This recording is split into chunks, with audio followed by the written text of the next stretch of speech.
Hello everyone, कैसे हैं आप सब लोग।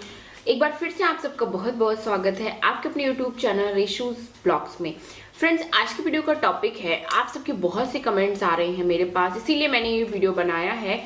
ऑलरेडी मैंने एक दो वीडियो और बनाए हुए हैं इस पर, लेकिन स्पेशली आप सबके कमेंट्स पर ये वीडियो बनाया हुआ है। जैसे कि आप सब पूछ रहे हैं कि मैम बच्चे के गले में गर्भनाल है, ऐसे में मुझे क्या करना चाहिए, इसके क्या कारण होते हैं, कैसे आप इन चीजों से बच सकती हैं कि बच्चे के गले में गर्भनाल ना लिपटे।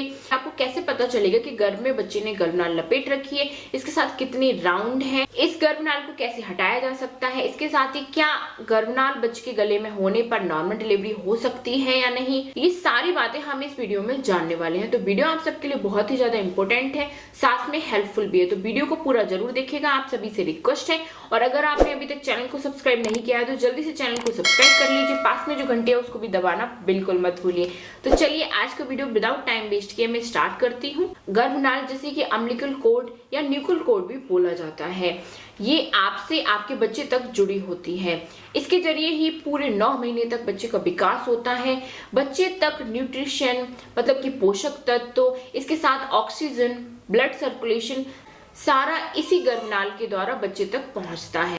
प्रेगनेंसी में जब बच्चा आपका मूवमेंट करना स्टार्ट कर देता है 5वें महीने के बाद से या 6वें महीने के बाद से, तो क्या होता है कि बच्चा कंटिन्यू पेट में घूमता रहता है, जिस वजह से चांसेस होते हैं 100 में से कि 20 से 30% लेडीज में, मतलब प्रेग्नेंट लेडी में बच्चे के गले में गर्भनाल लिपट सकती है। तो फ्रेंड्स, मैं आपको बता दूं कि अगर आपके बच्चे के गले में जो न्यूकल कॉर्ड मतलब अम्बिलिकल कॉर्ड है या गर्भनाल जिसे हम बोलते हैं वो है और एक राउंड है और ढीली है, तो इसमें आपको घबराने की बिल्कुल भी जरूरत नहीं है, ये पूरे तरीके से नॉर्मल होता है। लेकिन कुछ केसेस में ऐसा भी होता है कि अम्बिलिकल कॉर्ड में नॉट लग जाती है, मतलब एक गांठ लग जाती है, और जो गांठ होती है वो बहुत ज्यादा टाइट भी हो जाती है, जिस वजह से फिर क्या होते हैं कि कॉम्प्लिकेशन बहुत ज्यादा हद तक बढ़ जाते हैं। इस वजह से फिर क्या होने लगता है कि बच्चे तक ब्लड का सर्कुलेशन तो रुक ही जाता है, साथ में क्या होता है ऑक्सीजन की भी कमी होने लगती है बच्चे को। इसके साथ ही माँ के जरिए जो बच्चे तक न्यूट्रिशन पहुंच रहे हैं मतलब पोषक तत्व पहुंच रहे हैं उनमें भी कमी आ जाती है। ये प्रॉब्लम फिर बहुत ज्यादा सीरियस हो जाती है, ऐसे में बच्चे के दम घुटने के चांसेस बहुत ज्यादा बढ़ जाते हैं। इसके बाद अगर आपके बच्चे के गले में 2 राउंड है मतलब कि डबल कॉर्ड है, इसका भी सेम ही रहता है। अगर ये लूज है तो कोई दिक्कत नहीं है, लेकिन अगर इसमें नॉट लग जाती है या फिर ये टाइट हो जाती है बच्चे के गले में तो फिर कॉम्प्लिकेशन हो सकते हैं। नॉर्मली जो गर्भनाल होती है वो बहुत ज्यादा लंबी होती है। लंबी होने की वजह से क्या होता है कि अगर बच्चे के गले में हल्की ढीली लिपट भी गई है तो भी वह काफी लंबी बच जाती है। नेचर ने मतलब भगवान ने इस गर्भनाल को ऐसे बनाया है कि अगर ये बच्चे के गले में लिपट भी जाए 1 से 2 राउंड तो बच्चे को किसी भी तरीके की परेशानी ना हो। बहुत कम केसेस में ही ये प्रॉब्लम सीरियस हो जाती है, मतलब कॉम्प्लिकेशन आ जाती है, जैसे कि मैंने आपको बताया कि अगर नॉट बन जाए या फिर गर्भनाल बहुत ज्यादा टाइट हो जाए तो ही ऐसी प्रॉब्लम आ सकती है। लेकिन नॉर्मली जो 1 से 2 राउंड लूज होते हैं तो इससे बच्चे को किसी भी तरीके की परेशानी नहीं होती है, कोई दिक्कत नहीं आती है, क्योंकि जो गर्भनाल होती है उसमें आपने देखा होगा कुछ जेल टाइप का होता है, पिक्चर्स में आपने देखा होगा, या जब बच्चे की गर्भनाल कटती है तब आपने देखा होगा कि कुछ जेली टाइप की होती है, गर्भनाल के ऊपर लगी होती है, जो कि क्या करती है अगर बच्चे के गले में अगर लपेट भी जाती है तो वो इतना टाइट नहीं हो पाती, वो ऑटोमेटिकली खिसकती है, जिससे कि बच्चे का गला फंसने के चांसेस बहुत कम होते हैं। कई केसेस में आपने देखा होगा कि बच्चे के गले में 4 राउंड 5 राउंड तक लग जाते हैं, लेकिन डिलीवरी के बाद बच्चा फिर भी हेल्दी रहता है। वो इसलिए क्योंकि नेचर ने गर्भनाल को ऐसे ही बनाया है कि बच्चे के गले में ज्यादा राउंड भी अगर लिपट जाते हैं तो भी बच्चा हेल्दी रहता है, बच्चे को परेशानी नहीं होती है। लेकिन कॉम्प्लिकेशन तभी आते हैं कि इसमें जब नॉट बन जाए या बहुत ज्यादा ये टाइट हो जाए। बच्चे के गले में गर्भनाल लिपटने के कुछ कारण होते हैं।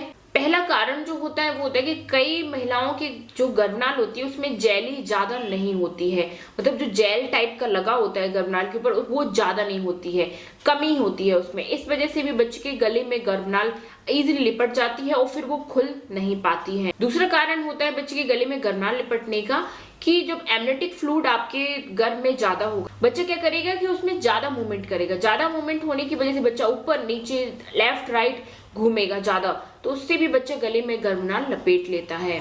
तीसरा इसका रीजन होता है गर्भनाल जरूरत से ज्यादा ही लंबी होने पर, तो जितना नॉर्मल साइज होता है उससे भी ज्यादा लंबे होने पर। तो अगर कुछ महिलाओं की गर्भनाल बहुत ज्यादा लंबी होती है तो उनके मोस्टली चांसेस होते हैं कि बच्चा गले में गर्भनाल लपेट ले।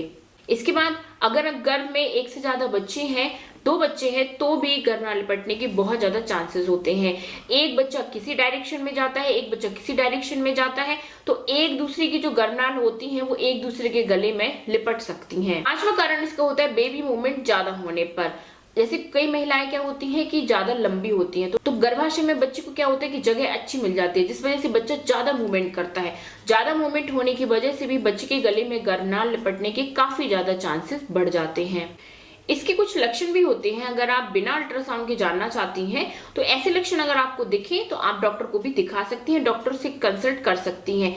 जैसे कि बेबी मूवमेंट कम होना, लास्ट के महीनों में बेबी मूवमेंट कम होना नॉर्मल बात है, लेकिन अगर ये जरूरत से ज्यादा ही कम है 37वें हफ्ते के बाद, तो फिर शायद इसका रीजन हो सकता है कि बच्चे ने गले में गर्भनाल लपेट रखी है। इसलिए आप अपने डॉक्टर से जरूर कंसल्ट करें। अगर डॉक्टर अल्ट्रासाउंड के लिए बोलते हैं तो आप अल्ट्रासाउंड जरूर करवाएं। इसके बाद दूसरा इसका सिम्टम होता है एबनॉर्मल हार्ट रेट। अगर बच्चे की हार्ट रेट है जो नॉर्मल नहीं है, एबनॉर्मल है, मतलब कि या तो बहुत ज्यादा हो रही है या कम हो रही है, तो ऐसे में भी आपको डॉक्टर से कंसल्ट करना चाहिए। इसका भी एक रीजन हो सकता है कि शायद बच्चे ने गले में गर्भनाल लपेट रखी है। बच्चे ने गर्भनाल लपेटी है या नहीं ये सिर्फ अल्ट्रासाउंड के जरिए ही पता चलता है, ना तो इसे डॉक्टर चेक करके बता सकती है, सिर्फ ये अल्ट्रासाउंड से ही क्लियर होता है। बच्चे के गले में 1 राउंड है, 2 राउंड है या 3 राउंड है या इससे भी ज्यादा है।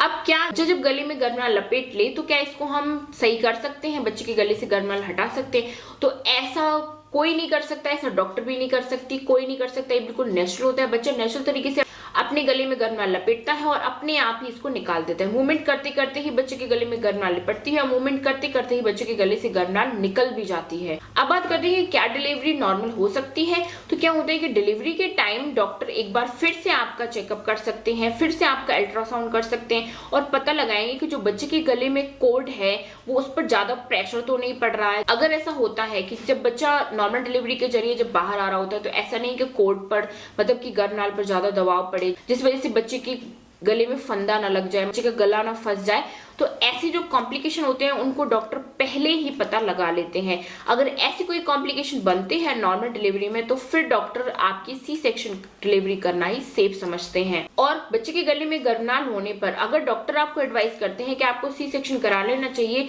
नहीं तो बच्चे को खतरा हो सकता है, बच्चे का गला फंस सकता है, बच्चे को ऑक्सीजन की कमी हो सकती है, तो आपको डॉक्टर की बात माननी चाहिए, क्योंकि ये जो प्रॉब्लम होती है वो सीरियस होती है, इसीलिए बच्चे की जान से जुड़ी होती है। क्योंकि बच्चे के गले में गर्भनाल है और डिलीवरी टाइम पे कोई भी कॉम्प्लिकेशन हो सकते हैं, हो सकता है कि गर्भनाल पे दबाव पड़ जाए, ऑक्सीजन ना पहुंच पाए, तो कोई भी रीजन हो सकता है। इसीलिए मोस्टली केसेस में जब बच्चे के गले में गर्भनाल होती है तो डॉक्टर सी सेक्शन का सहारा ही लेते हैं। इसीलिए मेरी आप सबसे यही एडवाइस है, बिना रिस्क लेते हुए आपको डॉक्टर की बात माननी चाहिए। अगर आपके बच्चे के गले में गर्भनाल है तो फालतू का नॉर्मल डिलीवरी के चक्कर में रिस्क नहीं लेना चाहिए कि बच्चे पर आ जाए और फिर आप पर आ जाए। इसीलिए समझदारी आपकी इसी में है कि बच्चे की सेफ्टी का ध्यान पहले दें, बाद में डिलीवरी नॉर्मल हो रही है या सिजेरियन हो रही है इस पर ध्यान दें। डिलीवरी नॉर्मल हो या सिजेरियन हो, आपको आपके बच्चे की सेफ्टी पहले, इसीलिए डॉक्टर की सलाह जरूर माने। तो आई होप फ्रेंड्स आपको ये वीडियो बहुत ज्यादा हेल्पफुल रहा होगा और आपके जो डाउट्स थे नॉर्मल डिलीवरी को लेके कि बच्चे के गले में गर्भनाल है तो नॉर्मल डिलीवरी होगी या नहीं होगी, वो भी क्लियर हो गए होंगे। तो चलिए फ्रेंड्स आज के वीडियो में इतना ही, मिलते हैं अगले वीडियो में। अपना ध्यान रखिए, bye bye, take care, thank you so much.